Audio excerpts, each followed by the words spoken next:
Here in this demo, we look at the same stacked autoencoder, but this time this will be a denoising autoencoder. We'll add some random noise to the input and see whether our autoencoder can discern signal from noise. Here is where we'll display the input and the output side by side so that we can compare and see what the reconstruction looks like. Then we'll set up our neural network parameters. There is no change here from the previous two demos. The change, however, is in the noise level that we specify. You can choose any noise level and see how the reconstructed output changes. X is the placeholder for our input.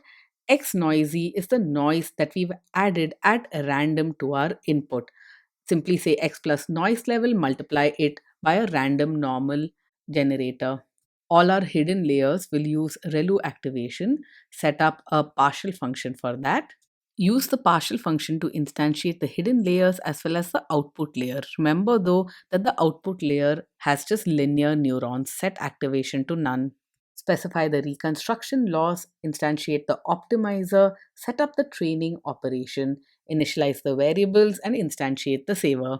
Instantiate a session, specify the number of epochs for which you want to train and the size of the batch. Feed in our feed dictionary to the training operation with our X inputs.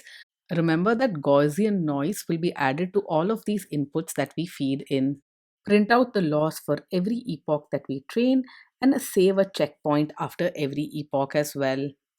Once training is complete, display the input and the reconstructed output side by side and see the effect that our noise has added. See whether our autoencoder is able to discern signal from noise.